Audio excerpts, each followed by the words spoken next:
मेरा नाम तापसी है। मेरी शादी जहाँ पर हुई थी, ये लोग बहुत ही दरिंदे किस्म के लोग थे। मेरे ससुराल में मुझ पर बहुत सारे अत्याचार किए जाते थे। गांव की प्रथा के नाम पर ये लोग मेरी भावनाओं के साथ खिलवाड़ कर रहे थे। मैं यहाँ से बचकर निकलना चाहती थी, मगर यहाँ से बचने का मेरे पास कोई और रास्ता ही नहीं था, क्योंकि मेरे पापा भी मुझको अपनाने के लिए तैयार नहीं थे। मैं पढ़ी लिखी होने के बावजूद भी गांव के लोगों की मनगढ़ंत बातों में आ गई थी। मैं चाहती तो अपने लिए स्टैंड भी ले सकती थी, मगर ना जाने उस समय मेरा दिमाग और मेरी सोच कहाँ पर चली गई थी। ना तो मेरा दिल काम कर रहा था और ना ही मेरा दिमाग। मैं कुछ भी अच्छा सोच विचार नहीं कर सकती थी। मैंने अपनी जिंदगी का पूरा 1 साल अपनी ससुराल के लोगों की बातों में आकर गुजार दिया था। मुझे अपनी जिंदगी से नफरत होने लगी थी। मैं चाहकर भी खुश नहीं रह पा रही थी, और खुश होती भी कैसे, क्योंकि मेरा साथ देने के लिए मेरी ससुराल में कोई नहीं था। हर औरत के लिए उसका पति ही अपना होता है, मगर मेरा तो पति भी मेरे लिए पराया था। मुझे इस गांव में आए हुए 1 साल हो गया था। मैंने ये समय यहाँ पर कैसे गुजारा था, ये मैं ही जानती थी। आज मेरी जिंदगी का सबसे अहम दिन था, जब मेरी एक फ्रेंड मुझसे मिलने के लिए मेरे घर पर आई थी। मैं चाहती थी कि मेरी फ्रेंड यहाँ से चली जाए, पर उसके हाथ में बड़ा सा बैग देखकर मैं हैरान हुई थी कि ये तो यहीं रहने के लिए आई है। वो मेरी ससुराल के लोगों के बारे में नहीं जानती थी। मेरे ससुराल के लोग बहुत ज्यादा खतरनाक थे। मैं अपनी दोस्त को अपने ससुराल वालों से नहीं बचाना चाहती थी, बल्कि अपने ससुराल वालों को अपनी दोस्त से बचाना चाहती थी, क्योंकि मेरी दोस्त एक न्यूज रिपोर्टर थी और जगह जगह से न्यूज कलेक्ट करती थी। अपने आप को फेमस करने के लिए उसने ना जाने कितने बड़े बड़े केसेस हैंडल किए थे। वो शहर में मेरे साथ ही पली बड़ी थी और हम दोनों एक ही स्कूल में पढ़ा करते थे। हम दोनों ने अपनी एजुकेशन भी एक साथ कंप्लीट की थी। अपनी पढ़ाई पूरी हो जाने के बाद मेरी तो शादी हो गई, मगर मेरी दोस्त ने न्यूज़ चैनल ज्वाइन कर लिया था, और तो और वो इतनी ज़्यादा फेमस हो गई थी कि उसका करियर भी बन गया था, और उसने न्यूज़ चैनल में अपना एक अलग नाम भी बना लिया था। उसके आने से 1 हफ्ता पहले ही मैंने बेटे को जन्म दिया था। वो हमारे गांव के सरपंच का इंटरव्यू लेने के लिए आई थी। उसे जब पता चला कि मेरी भी इसी गांव में शादी हुई है, तो वो मुझसे मिलने के लिए आ गई थी। और फिर मेरे घर आने के बाद उसे पता चला कि मैंने बेटे को भी जन्म दिया है, तो वो और ज़्यादा एक्साइटेड हो गई। वो मेरी शादी में किसी वजह से नहीं आ पाई थी। उसने मुझसे कहा कि मैं तुम्हारे पति से मिलना चाहती हूँ, ज़रा अपने पति से तो मिलवा दो। मैंने कहा कि हाँ, तुम मेरी शादी में नहीं आई थी, रुको मैं अपने पति को बुलाती हूँ। मैं जल्द से जल्द चाहती थी कि मेरी दोस्त मेरे घर से चली जाए, क्योंकि मैं जानती थी कि मेरी दोस्त को अगर मेरे बारे में पता चल गया कि मेरे ससुराल वाले कितने दरिंदे लोग हैं, तो वो मेरे ससुराल वालों का बहुत बुरा हाल कर देगी। मैंने नौकरानी से अपने पति को बुलाने के लिए कहा था, मगर 2 मर्द मेरे कमरे के अंदर आए थे। मेरी दोस्त उन दोनों को देखकर हैरान रह गई थी। उसने मुझसे कहा कि ये सब क्या हो रहा है। मैं जितना अपने ससुराल वालों की सच्चाई अपनी दोस्त से छुपाना चाह रही थी, उतनी ही सारी बातें उसके सामने खुलकर आ गईं। फिर मेरी दोस्त ने वो किया, इसके बारे में मैं कभी सोच भी नहीं सकती थी। मैं एक मिडिल क्लास फैमिली से बिलोंग करती थी और शहर में अपनी फैमिली के साथ हंसी खुशी जिंदगी गुजार रही थी। तभी अचानक मेरी जिंदगी में एक ऐसा हवा का झोंका आया जिसने मेरी जिंदगी को उजाड़ कर रख दिया था। मैं बहुत ज्यादा खूबसूरत थी और मेरे पापा ने मेरा एडमिशन शहर के सबसे बेस्ट कॉलेज में करवाया था। वहां से मैं अपनी पढ़ाई पूरी कर रही थी। मेरा अभी शादी करने का कोई इरादा नहीं था, क्योंकि इतना पढ़ लिख जाने के बाद इंसान को जॉब तो करनी ही चाहिए। मेरा मानना था कि लड़कियों को अपने पैरों पर खड़ा होना चाहिए, जॉब करनी चाहिए, अपने लिए पैसा कमाना चाहिए, ताकि आगे चलकर वो किसी की मोहताज न रहें। मगर हर लड़की की तरह मुझसे भी एक बहुत बड़ी गलती हो गई थी। इतनी बड़ी गलती हो गई थी कि मैं आज तक अपनी इस गलती पर पछतावा करती हूँ। मेरे मम्मी पापा भले ही शहर में रहते थे, मगर उनकी सोच बिल्कुल गांव के लोगों की जैसी ही थी। मुझसे एक भूल हो गई थी कि मैं मोहब्बत कर बैठी थी। जी हाँ, मैं एक लड़के से प्यार करती थी, लेकिन मेरे मम्मी पापा गांव के रस्म रिवाज के मुताबिक ही चलते थे, क्योंकि हम जिस गांव से बिलोंग करते थे वहां पर मोहब्बत करना अपराध था। हमारे गांव में मोहब्बत करने का कोई रिवाज नहीं था, लेकिन अब तो हम शहर में रह रहे थे, तो कैसी रस्म और कैसा रिवाज। लेकिन नहीं, मेरे मम्मी पापा शहर में आने के बाद भी अपनी दकियानूसी सोच खत्म नहीं कर पाए थे। वो शहर में रहकर भी अपने गांव की रस्म रिवाज और प्रथाओं को नहीं भूले थे और यहाँ शहर में रहने के बावजूद भी उन्हीं पर चल रहे थे। जब मेरे घर वालों को पता चल गया कि मैं किसी लड़के से मोहब्बत करती हूँ और मेरा अफेयर काफी समय से चल रहा है, तो मेरे घर वालों को ये बात हजम नहीं हुई। मैं जिस लड़के से प्यार करती थी वो बहुत अच्छा लड़का था, देखने में भी खूबसूरत था और नौकरी भी अच्छी किया करता था, लेकिन मेरे घर वालों ने तो मोहब्बत के नाम से ही मेरी शादी उसके साथ ना करने का फैसला कर लिया था। मैं अपने माता पिता की सोच को अच्छी तरह से जानती थी, इसलिए मैंने अपने अफेयर को पिछले 2 साल से छुपाकर रखा हुआ था। यहाँ तक कि अपने दोस्त जैसी बहनों को भी अपने बारे में कुछ नहीं बताया था कि कहीं गलती से भी अगर उन्होंने मेरे मम्मी पापा को सब कुछ बता दिया तो मैं बहुत बड़ी मुसीबत में फंस जाऊंगी।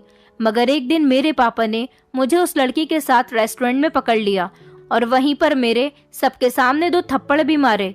वो लड़का मेरी साइड से बोल रहा था तो पापा ने उस पर भी जोरदार डांट लगाई, जिस पर वो खामोश हो गया था और पापा मेरा हाथ पकड़कर मुझे घसीटते हुए घर तक ले आए थे।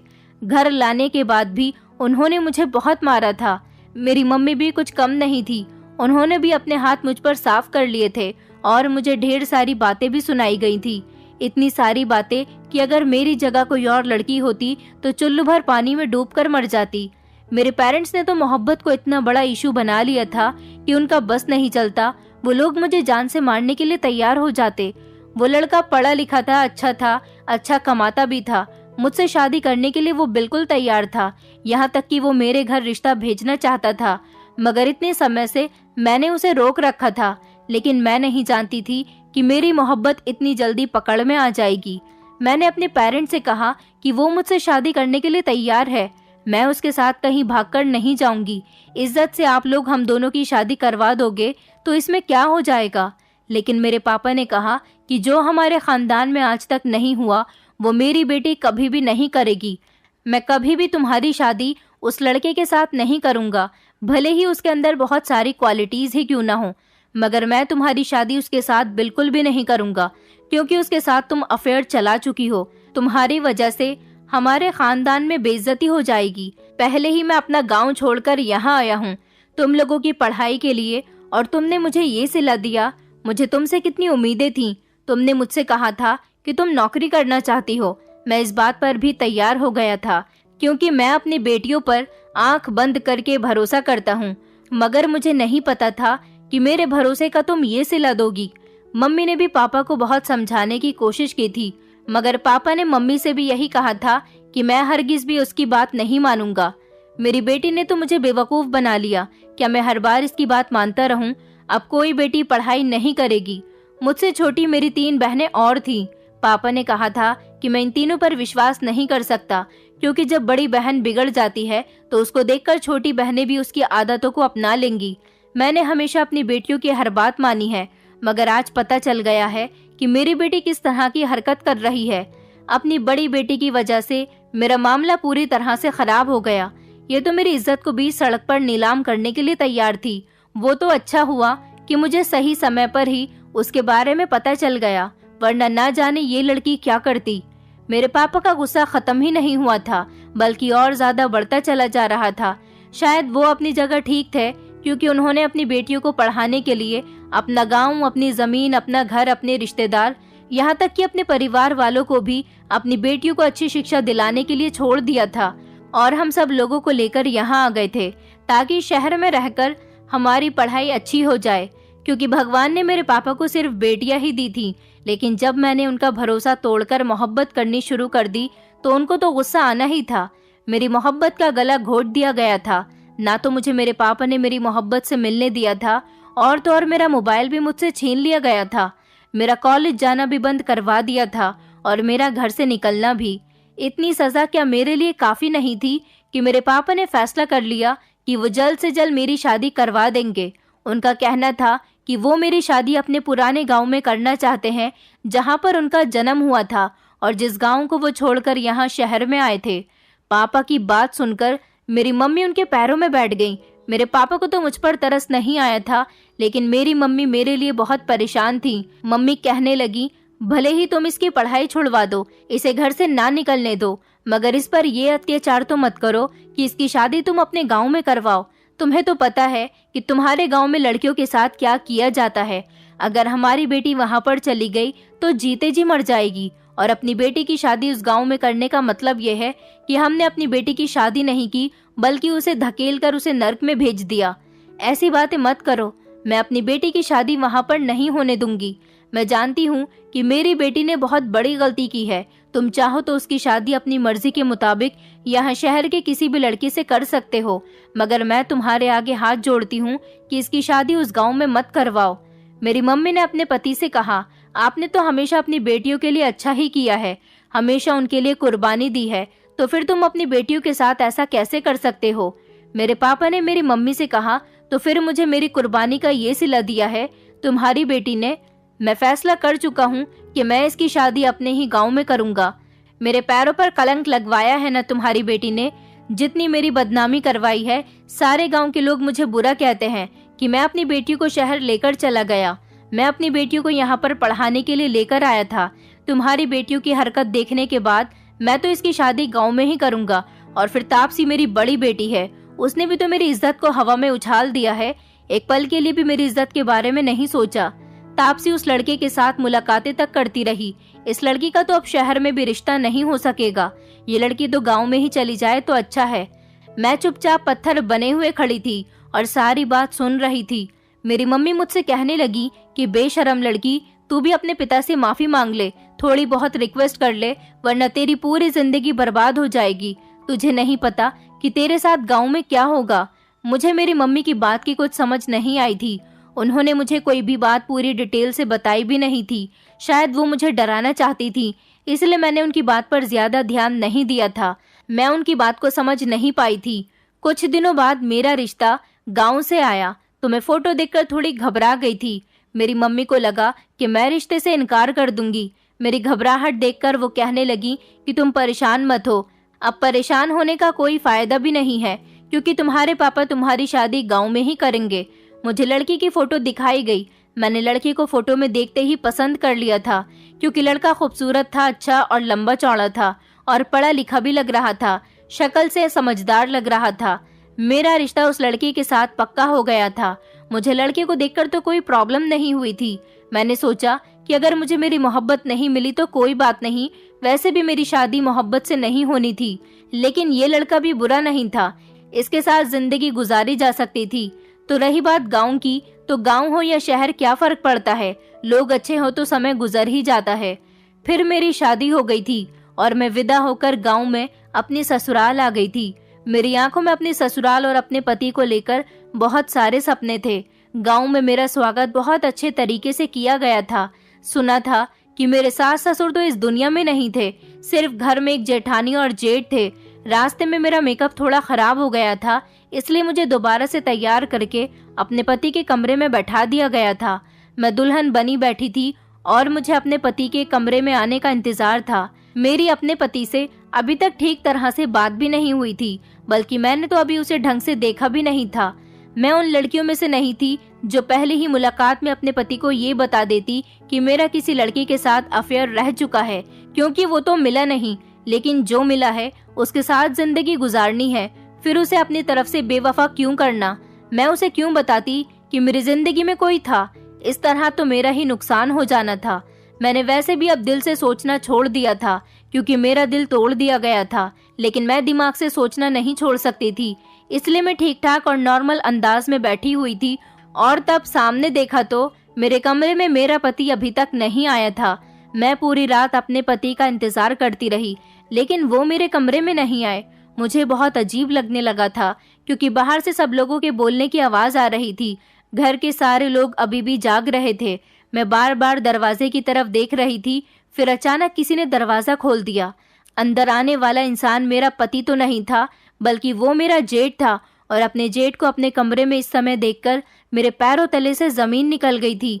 आखिर वो रात के इस समय मेरे कमरे में क्या कर रहे थे। मैंने जल्दी से उनको देखकर अपना घूंघट पूरी तरह से अपने चेहरे पर ओढ़ लिया था। मेरे जेठ कमरे में आते ही मेरे पास बेड पर आकर बैठ गए।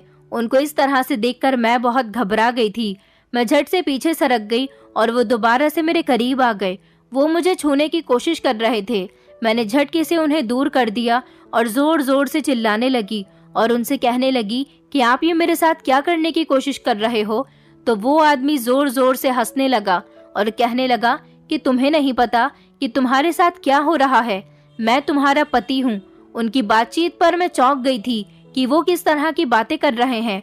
मेरी शादी तो उनके छोटे भाई आदेश के साथ हुई है। वो तो मेरे जेठ हैं और उनकी पत्नी की बोलने की आवाज बाहर से आ रही थी। मैं जानती थी कि ये सब लोग अभी तक जाग रहे हैं, कोई भी सोया नहीं है।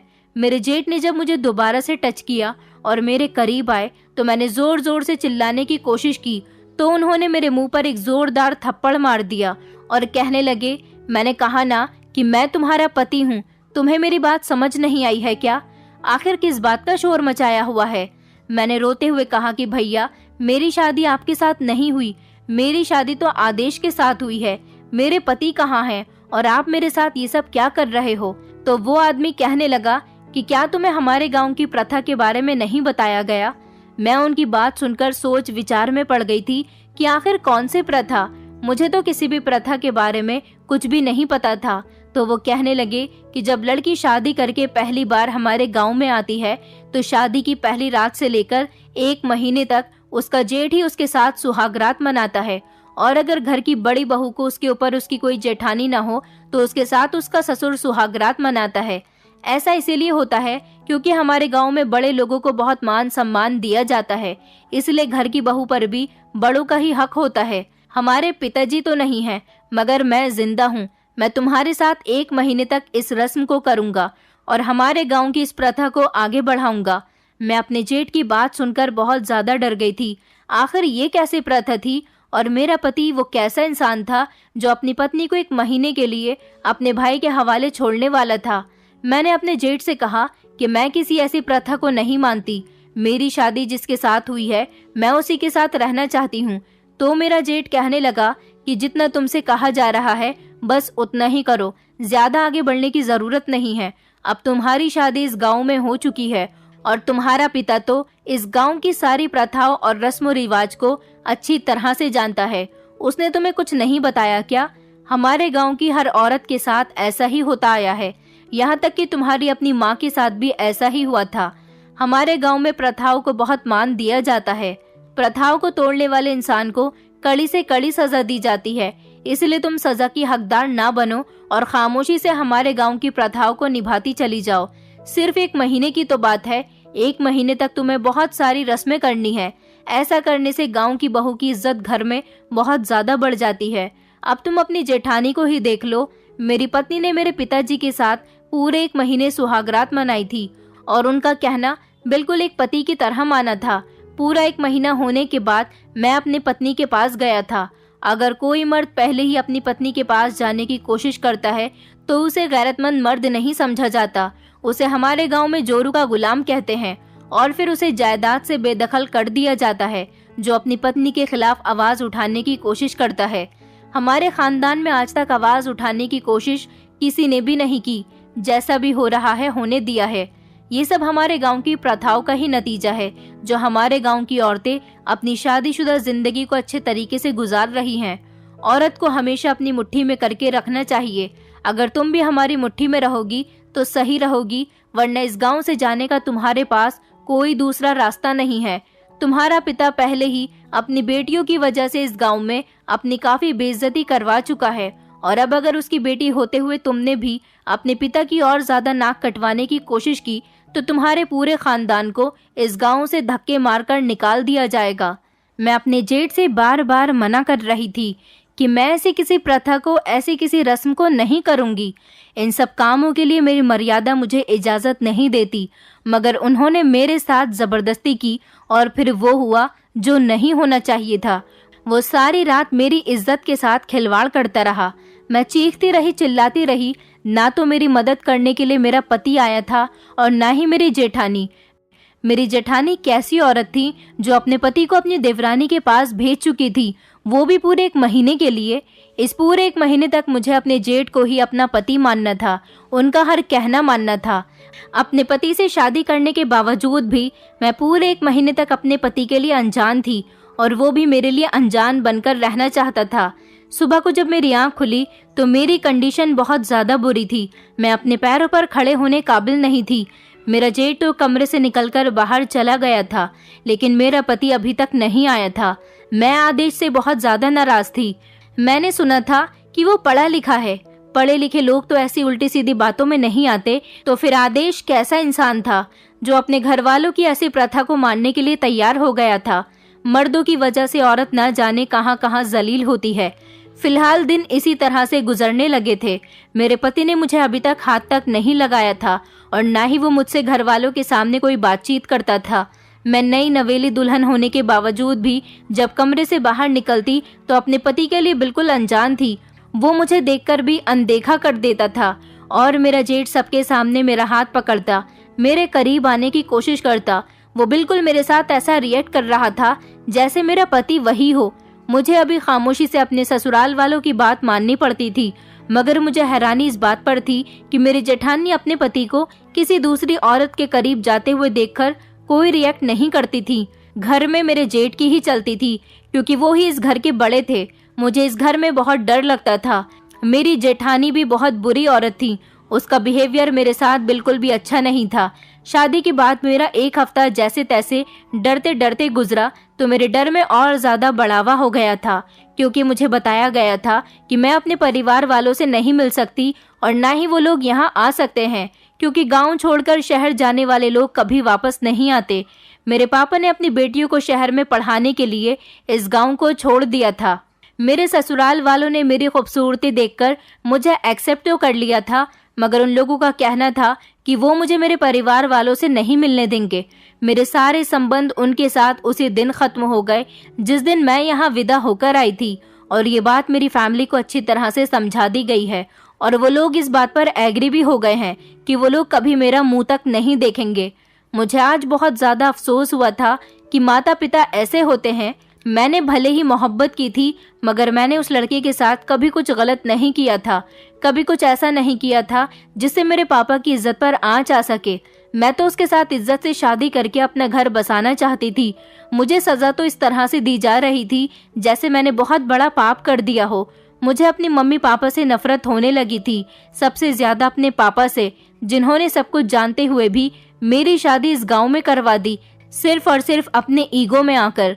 मेरी जेठानी मुझसे घर के सारे काम करवाया करती थी और खुद बैठकर राज करती थी।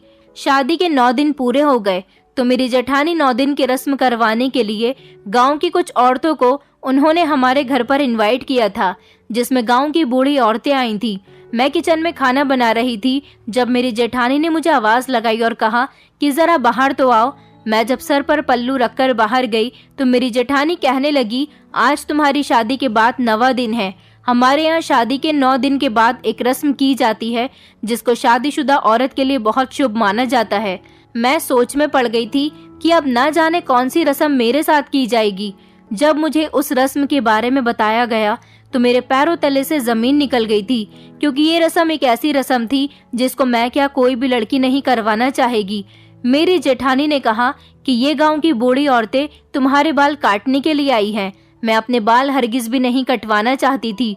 औरत के बाल उसकी खूबसूरती का गहना होते हैं। मैंने अपनी जेठानी से कहा था कि नहीं, मैं इस रस्म को नहीं करूंगी। मेरी जेठानी उठकर खड़ी हो गई और उन्होंने मेरे गाल पर एक जोरदार थप्पड़ मार दिया और कहने लगी, अब इस घर में आ गई हो तो यहाँ की सारी रस्मों को मानना ही पड़ेगा। इन लोगों ने जबरदस्ती मेरे बाल काट दिए। मेरे बाल काटने पर पूरे गाँव में मिठाई बंटवाई गई थी। मैं फूट फूट कर रो रही थी, क्योंकि मेरे बाल लड़कों की तरह छोटे छोटे कर दिए गए थे। मेरे बाल इतने लंबे थे कि मेरी कमर से भी नीचे आते थे। मुझे अपने बालों पर बहुत गर्व महसूस होता था, क्योंकि मेरी सब बहनों में सबसे लंबे और खूबसूरत घने बाल मेरे ही थे। उस दिन इन लोगों ने रस्म के नाम पर मेरे बाल काटकर मेरी खूबसूरती को खत्म कर दिया था। मैं कमरे में बंद होकर बहुत रोई थी। रात को हर रात मेरा जेठ कमरे में आता और मेरे साथ गलत काम करता था। रस्म और रिवाज के नाम पर यहाँ पर इन लोगों ने मुझे पूरी तरह से तोड़कर रख दिया था। अभी यही सब बाकी नहीं था, बल्कि अभी और कुछ भी था। जब मेरी शादी को 14 दिन हो गए तो मेरी जेठानी ने मेरे जेठ और मेरे पति दोनों को बिठाकर मुझसे एक रस्म और करवाई थी, जो कि बहुत ही घिनौनी रस्म थी। मैं नहीं जानती थी कि यहाँ शादी करने के बाद मेरे साथ ये सब कुछ होगा। मेरा यहाँ पर शादी करने से बेहतर था कि मैं मौत को चुनना पसंद करती, क्योंकि ये मेरा ससुराल नहीं था बल्कि एक नरक था। मेरी माँ ने मेरे पापा से सही कहा था कि तुम अपनी बेटी को नरक में धकेल रहे हो। ये किसी नरक से कम नहीं था। यहाँ पर मेरे साथ बहुत अत्याचार हो रहे थे। हर दिन रो रो कर गुजर रहा था। मेरे घर वालों ने मेरी कोई खबर लेने की कोशिश भी नहीं की थी। आखिरकार वो लोग मेरी खबर लेते भी क्यों? क्योंकि उन लोगों ने तो मुझे यहाँ विदा करने के बाद मुझसे सारे संबंध ही खत्म कर दिए थे। आदेश और मेरे जेठ दोनों बराबर बराबर ही बैठे हुए थे। मेरी जेठानी ने कहा कि आज तुम्हारी शादी का 14वां दिन है, तो तुम्हें एक रस्म और करनी होगी। मुझे बहुत डर लग रहा था कि अब ना जाने मुझे क्या करना है। मेरे सामने एक बड़ा सा लोटा रखा हुआ था और मेरे जेठ और मेरा पति दोनों ही एक बड़ी सी गहरी थाली में पैर डालकर बैठे हुए थे। मेरी जेठानी ने कहा कि तुम्हें 3-3 बार इन दोनों के पैर धोने हैं। मैं उन लोगों के पैर धोने लगी थी क्योंकि अभी मेरी शादी का पहला महीना चल रहा था और इस हिसाब से ये दोनों ही मेरे पति थे। मैं अपने जेठ के पैर धोने के बाद आदेश के पैर धो रही थी और उसे बहुत ही नमी भरी आंखों से देख रही थी क्योंकि मुझे उसके मर्द होने पर अफसोस हो रहा था। वो कैसा मर्द था जो अपनी पत्नी के साथ इतने अत्याचार होते हुए देख रहा था, बल्कि अपने घर वालों का साथ भी दे रहा था। मैं दोनों के ही पैर धो चुकी थी। मेरी आंखों में आंसू थे जब मेरी जेठानी ने कहा कि अब इन दोनों के पैरों का पानी निकालकर तुम्हें पी लेना है। ये बात सुनकर मेरे होश उड़ गए थे। मैं ऐसा बिल्कुल भी नहीं कर सकती थी। ये तो बहुत ही गंदा काम था। मैंने अपनी जेठानी से कहा कि मैं बिल्कुल भी ऐसा नहीं करूंगी। मेरी जेठानी ने पहले की तरह मुझे मारना पीटना शुरू कर दिया था और इतना मारा था कि आज मेरे शरीर पर जख्म हो गए थे। मगर मैंने ठान लिया था कि मैं इन लोगों की अब ऐसी कोई भी उल्टी सीधी रस्म को नहीं करूंगी। मैंने खुद को कमरे में बंद कर लिया था। मेरा जेठ, मेरा पति और मेरी जेठानी तीनों ही बुरी तरह से दरवाजे को पीट रहे थे। मेरा मन तो कर रहा था कि मैं सूली पर लटक जाऊं, मगर मरना इतना आसान होता तो इंसान छोटी छोटी बात पर मर जाता।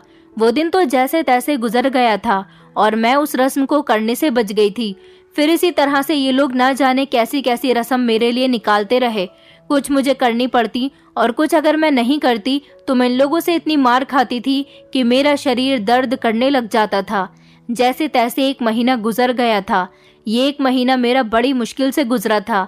ना तो मुझे किसी से मिलने दिया जाता था और ना ही मुझे घर से बेवजह टहलने दिया जाता था। बस काम किया और उसके बाद मैं अपने कमरे में कैद हो जाती थी।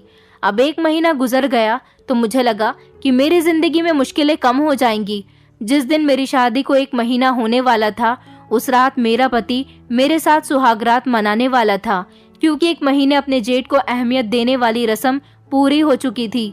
मेरा पति आदेश मेरे कमरे में आया और उसने मेरी तारीफ करनी शुरू की, मगर मुझे उसके अंदर कोई इंटरेस्ट नहीं हो रहा था क्योंकि मैं अंदर से पूरी तरह से टूट चुकी थी। वो अपने दिल की चाहत मेरे साथ पूरी कर चुका था। अब मेरे जेठ ने मेरे कमरे में आना बंद कर दिया था और पति की तरह हक जमाना भी बंद कर दिया था। अब मेरा पति मेरे साथ रहने लगा था, मगर न जाने क्यों मुझे आदेश के साथ वो फीलिंग्स नहीं आ रही थी जो एक पति के साथ आती हैं, क्योंकि मेरे अरमानों का कत्ल तो पहले ही हो गया था। एक दिन मैं आंगन में बैठी हुई सब्जी काट रही थी। मेरी जेठानी भी मेरे करीब ही बैठी हुई थी। आज उसका मूड बहुत अच्छा था। वो मुझसे बहुत अच्छे तरीके से बात कर रही थी। मैंने बातों ही बातों में अपनी जेठानी से पूछ लिया कि जो आपने मेरे साथ किया है, क्या ऐसा आपके साथ भी हुआ है?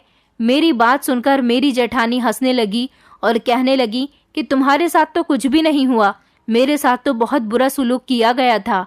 उन्होंने बताया कि मेरा पति इस घर का सबसे बड़ा बेटा है। जब मेरी सास भी जिंदा थी और ससुर भी, शादी की पहली रात मेरे ससुर मेरे कमरे में आए थे और पूरे 1 महीने तक मुझे तुमसे भी ज्यादा तंग किया गया था। कहते हैं कि अगर दुल्हन रस्म ना करे और रस्म करने से मना करे तो उससे किसी भी तरह से रस्म करवाओ, चाहे उस पर हाथ ही क्यों ना उठाना पड़ जाए। मुझे मेरी सास बहुत मारती थी। ससुर मुझ पर बिल्कुल ऐसे हुक्म चलाया करते थे जैसे मेरे पति हों। तुम्हें तो 1 महीने में ही मेरे पति से छुटकारा मिल गया, मगर मेरे ऊपर तो मेरे ससुर ने तब तक हुक्म चलाया था जब तक वो जिंदा रहे। जब वो मरे तब मेरी जिंदगी में थोड़ा सुकून आया था। तुम्हारे तो सिर्फ बाल काटे गए हैं। मैं घर की बड़ी बहू थी, इसीलिए मेरे साथ ज्यादा रस्म करवाई गई थी। बड़ी बहू के साथ ज्यादा रस्म करवाना इस घर में शुभ माना जाता है, इसलिए मुझ पर बहुत अत्याचार हुए थे, मगर भगवान की कृपा से अब मेरी जिंदगी में सुकून है।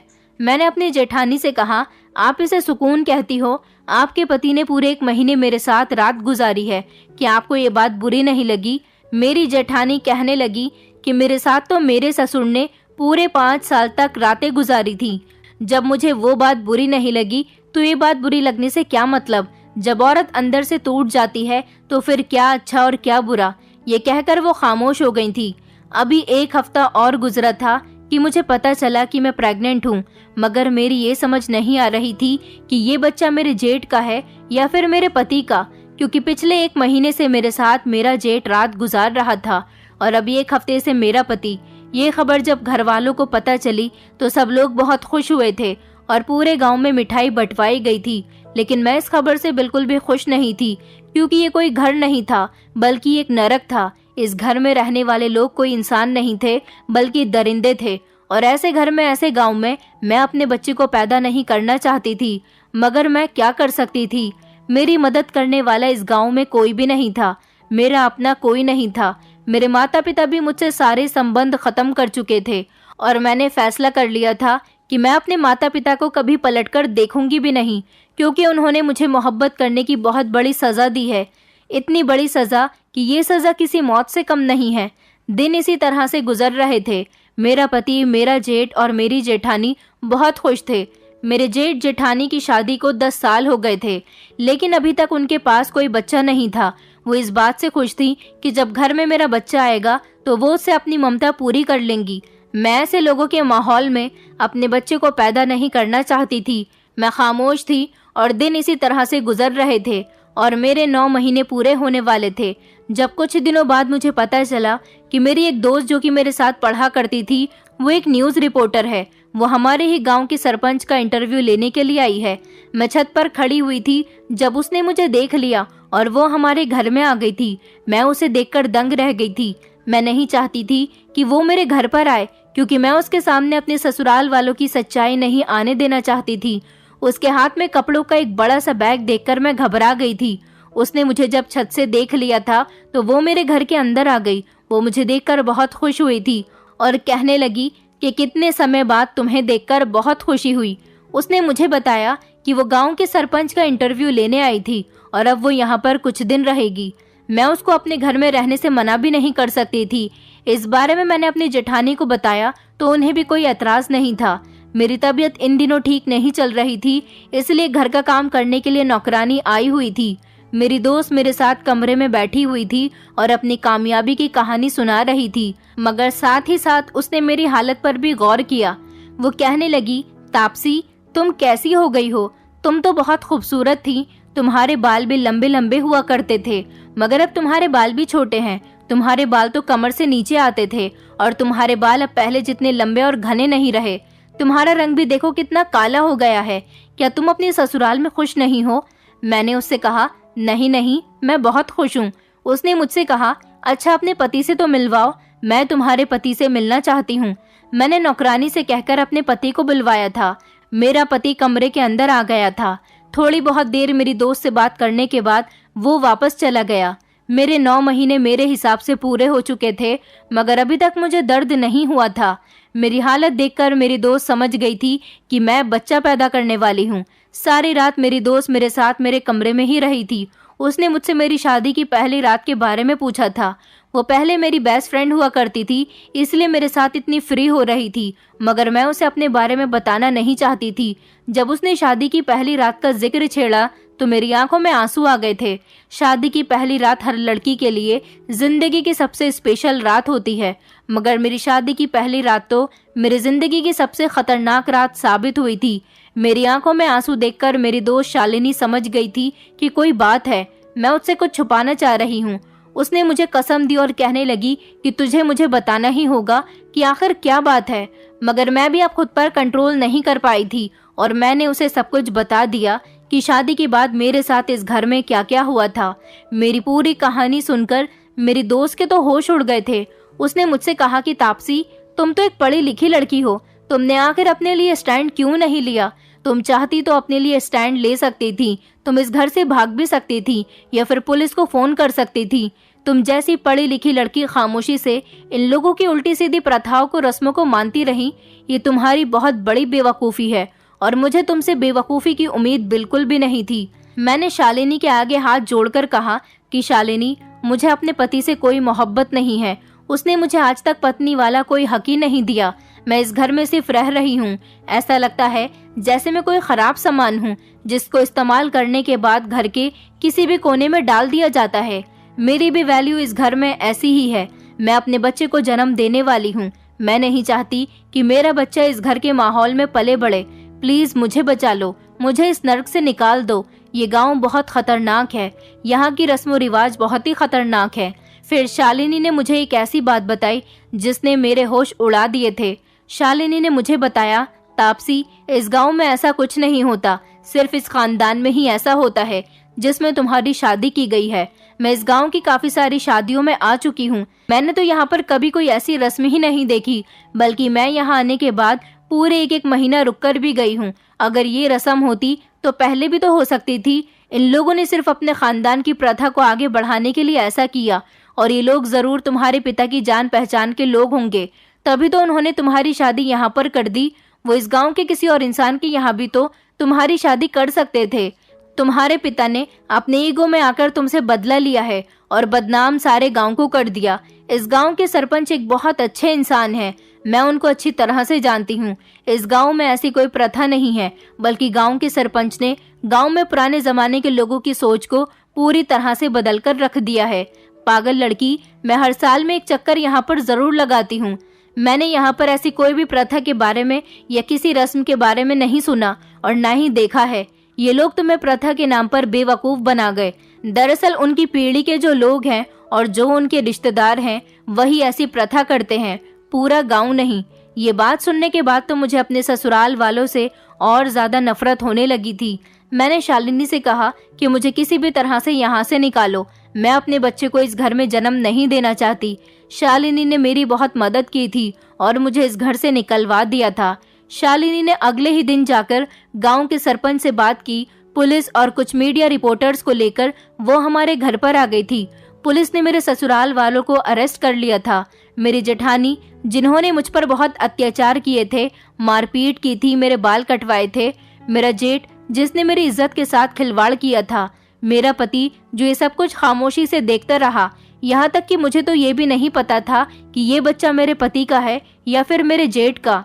गांव के सरपंच ने मेरे ससुराल वालों और उनके जितने भी रिश्तेदार इस गांव में रह रहे थे उन सब से सख्त मना किया था कि ऐसी कोई भी प्रथा गांव की दुल्हन के साथ नहीं की जाएगी। मेरे ससुराल वालों को तो अरेस्ट कर लिया गया था। शालिनी मुझे लेकर शहर आ गई थी। मेरे ससुराल वालों ने अपने आप को बचाने की बहुत कोशिश की थी, मगर शालिनी ने उन लोगों को और उनके परिवार पर ऐसी रिपोर्ट बनाई थी कि हर चैनल पर उन लोगों की बदनामी हो रही थी। पूरी दुनिया के सामने इन लोगों के रस्म रिवाज और प्रथा की बात सामने आ गई थी, जिस पर इन लोगों को कड़ी से कड़ी सजा दी गई थी। शालिनी मुझे शहर लेकर आई तो 2 दिन बाद मैंने एक प्यारे से बेटे को जन्म दिया था। मैं भी जबकि काफी पढ़ी लिखी थी। शालिनी ने कई महीनों तक तो मुझे अपने घर में जगह दी, मेरा ख्याल रखा, मगर मैं उसके साथ कब तक ऐसे रह सकती थी। उसने मेरी इतनी मदद की थी, यही मेरे लिए बहुत था कि उसकी वजह से मैं उस नर्क से निकल गई थी, बल्कि उन लोगों को सजा भी मिल गई थी। मेरा बेटा जब 1 साल का हुआ तो मैंने नौकरी करना शुरू कर दिया था और अब मैं एक किराए के फ्लैट में रह रही हूँ और जब जॉब पर जाती हूँ तो शालिनी की मम्मी के पास अपने बेटे को छोड़ जाती हूँ। वो मेरे बेटे का बहुत ख्याल रखती हैं। मैंने पलटकर अपने माता पिता के पास जाने की कोशिश नहीं की, क्योंकि अब मैं दोबारा उन लोगों के पास नहीं जाना चाहती थी। अभी मेरा बेटा छोटा है। मेरी जिंदगी थोड़ी मुश्किल ही सही, मगर जैसे तैसे गुजर रही है और सुकून वाली है। दोस्तों, उम्मीद करती हूँ आपको हमारी कहानी पसंद आई होगी। कहानी पसंद आई है तो वीडियो को लाइक करें, चैनल पर नए हैं तो चैनल को सब्सक्राइब करें और हाँ, नोटिफिकेशन बेल को जरूर दबाएं ताकि अगली अपडेट सबसे पहले आपको मिले।